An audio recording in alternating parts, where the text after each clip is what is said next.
Hello everyone. Welcome to the Lightning Ball channel. If you haven't yet subscribed to my channel, please do so and activate the notification bell. Your support fuels my continued efforts. In this episode, we will talk more about Testarossa's side story, the previously mentioned Shore Lake dyed Scarlet incident. This story may also partly explain why the ultimate skill Testarossa obtained was one that governs life and death, unlike Ultima or Carrera's offensive and destructive skills. The territory of Primordial White in the Netherworld overlaps with the Eastern Empire's lands, so before submitting to Rimuru, Primordial White was frequently active in this area. According to the Empire's records, the last time Primordial White appeared was when a small nation's mage summoned her, and the wicked demon destroyed the entire country. The righteous Imperial army urgently intervened, managing to seal her before she could fully incarnate. But is this really the truth? Why did Primordial White destroy an entire nation, and why was she sealed by the Imperial Guardians? What's the real story? So, let's get started. To the northeast of the Jura Great Forest, there was a small country called Silberia, under the Eastern Empire's jurisdiction, with a population of less than 10,000 and no remarkable industries. If anything could be mentioned, it was the region's unique clear weather, beautiful lakes, and the beloved jewel of the kingdom, Princess Blanche named Silberia. Blanche was a strong-willed yet shy girl with silvery hair, snow-white skin, and red eyes, symbolic of the royal family of Silberia. She also had the royal family's unique constitution, high magic power, and red eyes that could see entities invisible to others. Fortunately, this royal power wasn't a secret, and the cherished Blanche lived without inconvenience. Her mother always taught her never to speak to others about the things only she could see, even warning her that if she did, those things would devour her. Frightened, Blanche remembered her mother's words well and always kept the promise. Under everyone's care, Blanche enjoyed a happy childhood. This happiness lasted until Blanche turned 10, when there was a major upheaval in the royal court. Although Blanche's mother was the first queen, her background was that of a lower-ranked viscount, so the nobles who looked down on her conspired to have the king marry a second queen, Emilia, who came from a marquis family. Skilled in court politics, Emilia quickly took control of the entire palace. Blanche and her mother were gradually excluded, while Emilia's daughter Ashera took Blanche's place and became well-liked. But Emilia was not satisfied, for she knew clearly that unless she bore a prince, Blanche would always remain the kingdom's primary heir. Of course, there was one other possibility. If Blanche left Silberia, then Ashera would naturally become the kingdom's heir. And so Emilia began plotting her schemes. Another 2 years passed, and on Blanche's 12th birthday, her mother, the queen, passed away. In the snow-blanketed courtyard, Blanche sat alone in a corner, quietly crying. To Blanche, her father was a distant figure, and the only one in the world she could call family was her mother, who had always been by her side. Now she was motherless, and in her overwhelming sorrow, Blanche could only sob softly. At that moment, she heard a gentle voice asking her why she was crying. Startled by the voice, Blanche looked up at the woman before her. She was so captivated by the woman's beauty that she forgot to breathe, murmuring admiration for the big sister before her. Perhaps sensing Blanche's feelings, the woman smiled, making her already beautiful face even more radiant. She had flawless skin, long, flowing silver hair, and eyes more vivid than blood. She was not human, but rather a being that only Blanche could see. Despite this, her beauty was so striking that Blanche momentarily forgot her promise to her mother. Blanche sorrowfully expressed that her mother had died, leaving her an unwanted child. Her father only cared for her sister, Ashera, and paid no attention to her. The woman gently comforted Blanche, telling her that wasn't true, because at least she still needed Blanche. Those words became a lifeline to the lonely Blanche. The woman continued, saying that Blanche had the same white hair and red eyes as she did and that she would grow to be as beautiful as her. This made Blanche happy, and she eagerly asked if the big sister truly needed her. The woman nodded, affirming that she was very fond of Blanche and would grant her one wish, anything she wanted. In exchange, the woman also asked Blanche to listen to her request. By this point, Blanche had long forgotten her mother's warnings and was entirely enchanted by the woman before her. More importantly, Blanche's intuition told her she could trust this big sister, and she nodded without hesitation. The woman did not conceal anything, explaining that she was one of the 7 primordial demons, a being of the highest rank among demons, whom even the demons of ancient times obeyed. Her distinctive appearance was marked by a specific color, and, as it happened, her color was the same as Blanche's name, white. However, this was no coincidence. The land where this country lay had been ruled by Primordial White since ancient times. According to legend, Primordial White had formed a pact with the oldest king of Silberia to protect the land as a divine guardian, in exchange for a royal descendant whose body would become a fitting vessel for her spirit. Centuries passed, with Primordial White honoring the agreement and watching over the nation. Now, with the birth of a girl with white hair and crimson eyes, Primordial White would fulfill her wish on the condition that Blanche's body would eventually become her own. The age of 12 was considered adulthood in ancient times, and the primordial demon, who highly valued contracts, chose this day to speak with Blanche, seeing her as a fully capable individual. For this reason, no matter how irrational Blanche's wish might be as a human, Primordial White would make every effort to fulfill it, which was why she was utterly astonished by Blanche's response. Blanche expressed her willingness to offer her body to the big sister, and stated that her wish was simply to become friends with her. Hearing such a wish left Primordial White somewhat bewildered. Even though she had lived for countless years, this was the first time she experienced such a feeling. As the absolute queen in the demon race, no one had ever dared to make such a playful request of becoming her friend. Oddly enough, she didn't dislike it. After all, Blanche was destined to die eventually, so keeping her company for a while didn't seem unreasonable. Primordial White agreed to the request, declaring that from that moment on, they were friends. Blanche's happy smile left a deep impression on her. From then on, Primordial White resided within Blanche, accompanying her as she grew. 3 more years passed, and with Primordial White's help, Blanche's abilities in etiquette, history, art, and magic advanced rapidly. Those around her acknowledged that only someone like her could become the next ruler. Even the powerful figures of the Eastern Empire, particularly Guinias, the second prince of Namrium Kingdom, one of the Empire's 3 founding nations, made an arrangement with Silberia's king to support Blanche's ascension as queen, with plans to marry her afterward. Naturally, this development provoked strong discontent in Amelia and her daughter, who had invested so much effort in claiming the throne. They could not tolerate this change. They began using all means necessary to sway nobles to their side or to assassinate Blanche, but Primordial White thwarted all their attempts. Under Primordial White's guidance, Blanche worked diligently to become a queen who genuinely cared for her people. Her disposition brightened, and she even began to show smiles to others besides Primordial White, just as Primordial White had hoped. However, there was one matter that unsettled Primordial White: Blanche's relationship with Guinias. The two got along very well and were now seen by everyone as an ideal couple. While this was good news and, as Blanche's friend, Primordial White would genuinely wish them well, even if Blanche's partner was a mere human, Primordial White had a bad feeling about Guinias. If this relationship were to harm Blanche's heart, Primordial White felt it would be her responsibility to step in. So, she discreetly sent her subordinates to gather information, and the results confirmed her suspicions. Guinias was, without a doubt, a scoundrel. As Namrium's second heir, he wasn't content with ending up in a small country like Silberia. His purpose in coming here was solely to gather leverage for competing for Namrium's throne. To challenge his elder brother, Guinias needed some significant achievements. After thorough investigation, he learned about the contract between the ancient king of Silberia and Primordial White, and realized that Primordial White was considered a menace to the Empire.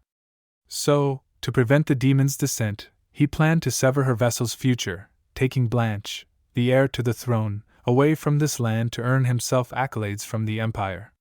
His romance with Blanche, in the end, was nothing more than an act. To achieve his goal, Guinias bribed Silberia's nobles with luxury goods and introduced profitable yet detrimental entertainment industries like gambling to the simple citizens. As a result, people began to suffer financially, and Guinias, with a warm smile, lent them money. His lavish generosity raised his standing among the people daily. The Marquis, Amelia's father, who discovered the truth, also wanted Blanche to leave, as this would allow his granddaughter, Ashera, to become queen. Sharing common interests, he and Guinias joined forces. Meanwhile, the Eastern Empire's forces quietly approached Silberia to execute the final plan. Everything was in place, and the only variable left was Princess Blanche herself. Of course, Guinias's and Amelia's father's conversations, including their cruel scheme to humiliate and kill Blanche, were all recorded by Moss, who had transformed into a small insect. Primordial White's foreboding intuition had turned into reality. She gazed into the distant sky, her face tense. Yes, despite her centuries-long planning to manifest in this world, Primordial White was now simply concerned for her friend. However, she had been careless, thinking that with her strength, everything was under control and she could watch events unfold quietly. Thus, on Blanche's 16th birthday, when she officially came of age, the Shore Lake-dyed Scarlet incident occurred. In the palace, nobles gathered to celebrate Blanche's birthday, but her lover Guinias made an unreasonable proposal, insisting that Blanche accompany him back to Namrium. Until the previous day, Blanche had believed that Guinias would support her becoming queen. In fact, both nobles and citizens had expressed their desire to see a true queen ascend, making her 16th birthday the day that long-held hope would be realized. Blanche had believed this too, which was why Guinias' sudden proposal left her confused. Unexpectedly, the nobles present also supported Guinias' proposal, as if all the previous promises were just empty words. To Blanche, this felt like a deep betrayal. She felt despair, as though she had never truly been needed. At the same moment, the usually reserved king roared, declaring that he would never allow anyone to take Blanche, calling it a betrayal of the country's ancient vow. Yet, Guinias sneered at the king, mocking his belief in such superstitions, and the nobles burst into laughter, their former loyalty revealed as a sham. Even those who had pretended to support the king now openly defected. Amelia's father stepped forward, declaring that Ashera should be the true candidate for queen. Yes, the coup had succeeded. In this situation, even those with a shred of conscience could only remain silent, allowing events to unfold. Guinias, having already bought the nobles and swayed much of the populace, confidently gave the king 3 days to consider his decision before leaving with the nobles in triumphant fashion. Left behind were only the king, Blanche, and a few loyal nobles still supporting her. The king understood that Silberia's downfall was inevitable. The very next day, the Empire's army surrounded the small kingdom, and nobles and citizens alike turned against them. The Empire was championed, even with the flimsiest justifications, perhaps in the name of some righteous cause. A few veteran ministers insisted that they must not surrender to the Empire, warning that betraying Silberia's deity would bring a fate even more terrifying than imperial invasion. Some suggested they fight to the end, while others proposed summoning the deity. Yet Blanche heard none of it. Only sorrow filled her heart. She knew that this was her mistake for not heeding Primordial White's advice. But Primordial White reassured her, explaining that the fault lay with her own incomplete strength, not Blanche's. Even so, Blanche had sunk into deep self-doubt. In the end, she was someone unneeded. Overcome with emotions, Blanche tearfully expressed her gratitude and apologies to Primordial White. Blanche's unusual behavior made Primordial White feel panic for the first time. Blanche believed that Primordial White's power was limited because of their promise to be friends, and thanked her for protecting the country all this time. Primordial White replied that the contract no longer mattered. But Blanche had already made up her mind to fulfill the contract now, saying that she wasn't strong enough, but knowing that Primordial White valued her fragile body was enough. With that, Blanche's soul acknowledged the contract and handed her body over to Primordial White. Her soul then radiated a brilliant light, returning to Primordial White, leaving only Primordial White standing there, sighing softly. No one noticed what had happened until the king and several ministers sensed something amiss. Blanche stood up, but her tone had completely changed, and an eerie aura emanated from her. In that instant, everyone present understood and immediately knelt down. Only the king remained standing, stating that Blanche's contract was not yet due to be fulfilled. However, Primordial White coldly declared that the contract was indeed complete. With a face twisted in destructive anger, she announced that foolish humans had taken away her joy. Without further words, Testarossa granted the king and the ministers present a painless death, her form of mercy. But as for those who had broken their promises, what fate awaited them? In an instant, Primordial White unleashed a forbidden spell, granting a blissful death to those who had honored their vows, while condemning those who broke them to unending agony, with blood pouring from their orifices. This spell covered the entire country, meaning no one could escape its curse. Soon, Primordial White's demonic forces mobilized, bringing forth all the sinners to appease her fury. Among them were Amelia's father, Amelia herself, and her daughter, Ashera. The Marquis immediately realized the truth, that Blanche was no longer Blanche. Amelia and Ashera's faces were burned by flames, and Primordial White coldly declared that she wouldn't let them off easily, commanding them to wait for the arrival of the final guest, Guinias. Hatred burned in Primordial White's eyes. As for Guinias, he was currently being carried through the air by demons, who made him look down upon the ground below. Guinias saw rivers of blood flowing into the lake, with people writhing in agony. He cursed the demons for breaking their contract, only to be told that all of this was the result of his own actions. The demons reminded him that it was he who had incited others to betray Blanche, breaking an ancient oath, which ultimately led to the death of innocents. Guinias was horrified by the scene, especially at the sight of the suffering children and infants. The demons informed him that Primordial White had shown mercy to the innocents, granting them a painless death. Yet, Guinias himself was the true cause of this tragedy. Despite his shock, Guinias realized that he was next. Terrified, he begged the demons for mercy, but they brought him before Primordial White. He was so frightened that he lost control of himself, begging in pain. Primordial White mocked him, saying that he wouldn't suffer alone, as his companions would share his fate. Cursed, Guinias screamed as his body decayed into a muddy pulp, racked with unbearable pain, while Primordial White left, laughing coldly. Afterward, the Imperial reinforcements, horrified by the scene, launched an all-out war against the demons. Eventually, the Imperial Guardians breached the palace and confronted Primordial White. By then, her vengeance was complete, leaving her with an overwhelming emptiness. Blanche was gone, the country lay in ruins, and there seemed no reason for her to linger on this land any longer. Seeing the fierce knights before her, Primordial White felt no interest in fighting. Though she could easily win, she didn't want to harm Blanche's body in the slightest. To allow the children of this land to rest in peace, Primordial White decided to withdraw. The Imperial Guardians were fortunate, as they mistakenly believed they had achieved victory and returned home to celebrate, thanks to Primordial White's decision. In contrast, Primordial White separated from Blanche's body, severing her connection to the physical world. To ensure no one would disturb Blanche's body and to keep it eternally youthful, Primordial White performed a special sealing ritual, bidding her a final farewell. To prevent Blanche from being lonely, the souls of those who were loyal to her and kept their promises were sent along with her. Countless souls gathered around Blanche's body, and then Primordial White released them, even though souls are a demon's favorite treasure. A breeze swept over the land as the demon's presence vanished. Long, long ago, this land once held a small country named Silberia, with quaint towns surrounding a beautiful lake. But now, nothing remained. The lakeside was stained with blood, the lake water turned deep red, and the mocking laughter of demons echoed day and night. The decayed castle had become a gravestone. This was now a cursed land, though no one knew the truth. The kingdom had vanished forever. Alright, that's all for this video.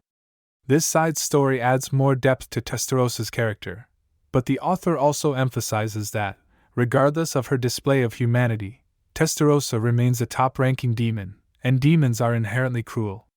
Though in the Monster Federation, all demons appear as likable beings, that's only because Rimura's power keeps them in check. In any other situation, demons are still demons.